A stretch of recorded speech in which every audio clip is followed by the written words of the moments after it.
All right, next candidate, who do we have here? Sony ZV-E1, it says right here that you can shoot 4K 60 with no crop. And what is all this conversation about AI you're talking about? And apparently you think you can replace our camera operator. Hey up, hey up, hey up.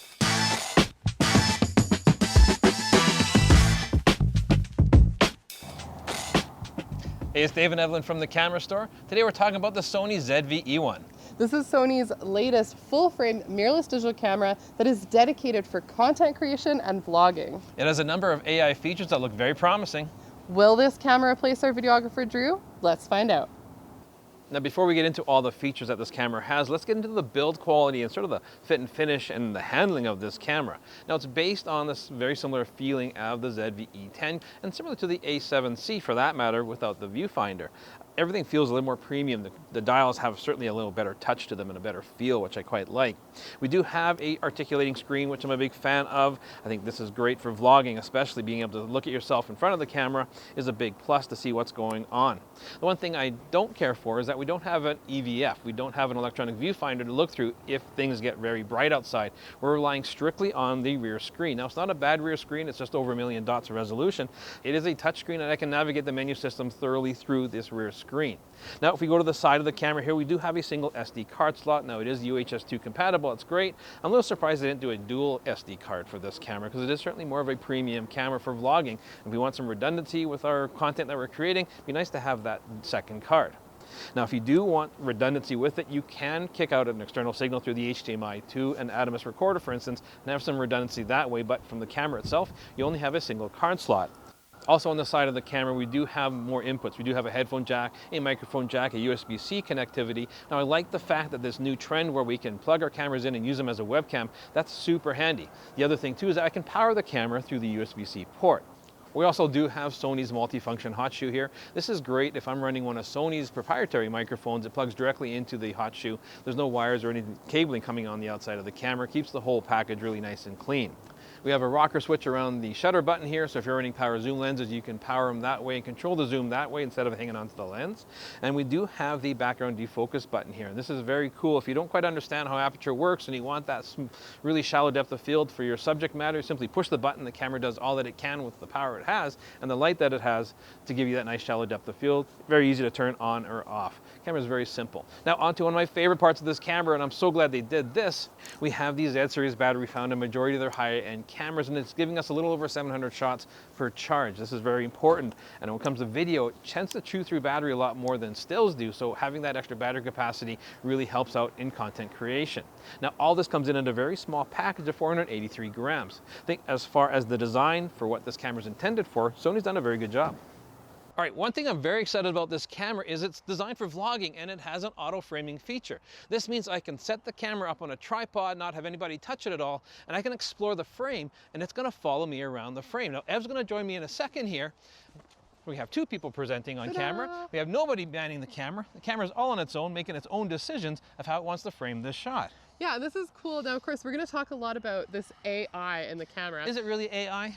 Well, it's using a lot of machine learning and advanced technology in order to do a lot of these features. Now, is it like a robot and it's learning on its own? No, but it's using the most advanced technology to be able to do this. So we're going to refer to this as AI.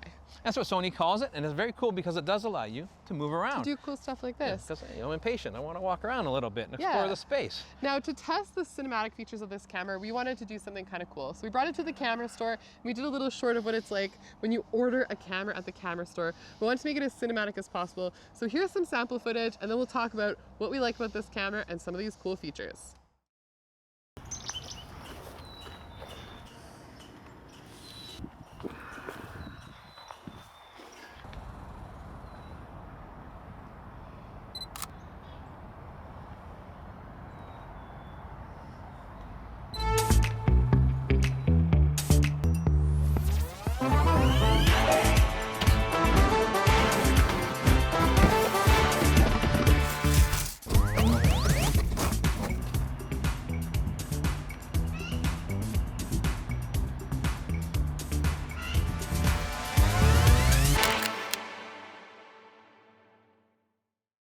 So could the Sony ZV-E1 replace the need for a camera operator or a videographer? Drew is shaking his head. He doesn't want that to happen. But there is some real possibility of how you could use this camera if you're a one-person show, you don't have someone that can operate the camera like we're so lucky to have with Drew. We love Drew. But some of these AI features are very interesting, and we had a lot of fun testing this out. So the first one that I really like is the ability to have some camera movement. So this does crop into your footage, and I know what you're thinking, cropping in on a 12 megapixel sensor. Well, this is the same 12 megapixel sensor that's found in the professional quality A7S III as well as the FX3 Sony camera. And the final output is actually 4K. It's upsampled 4K, but I think it looks pretty good. I mean, you do lose a little bit of that sharpness, but you do have the option to also output a full 4K of the full width of your frame, and so you can actually cut between both. So again, this just gives you some other options and will make your project look that much more high-end.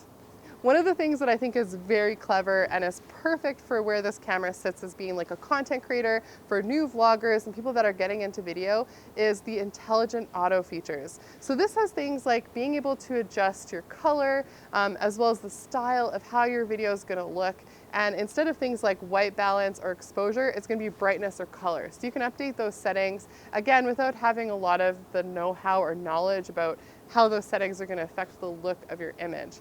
It also has a very cool AI feature where it actually has multiple face recognition, and what it's going to do is going to work with your depth of field.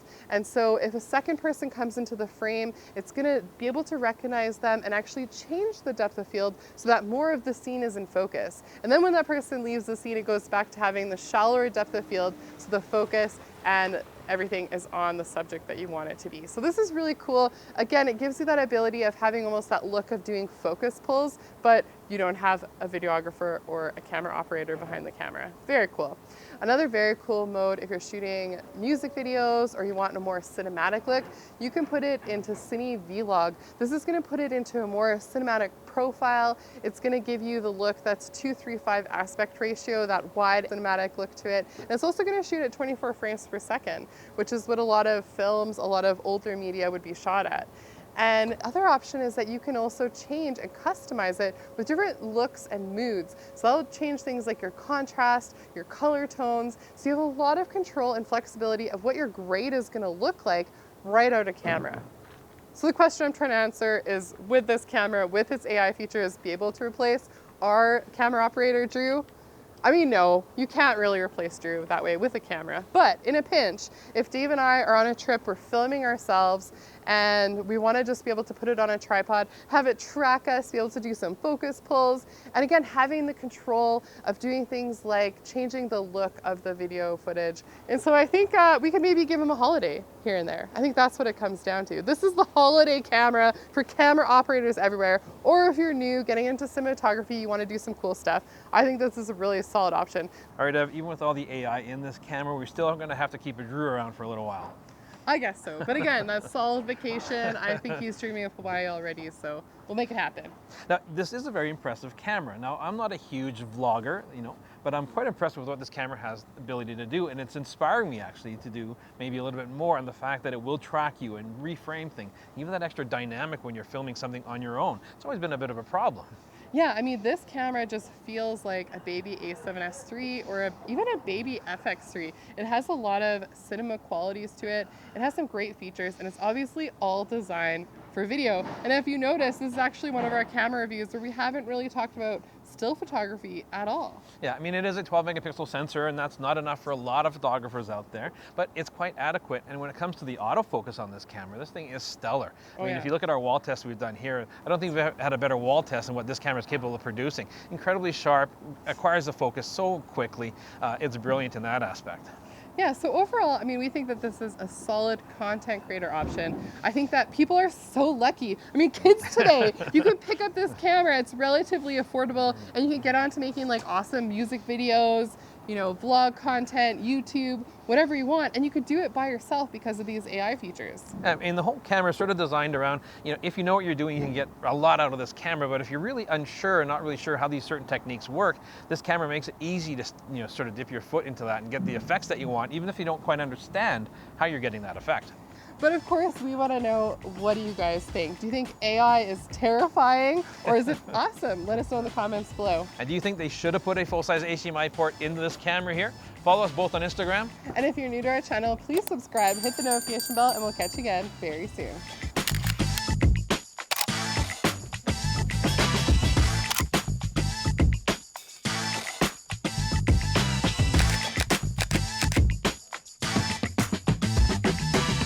Hey, thanks for checking out this episode. If you want to check out more of our recent content, click up here. And if you're a Canadian, you want to support local, check out thecamerastore.com down here.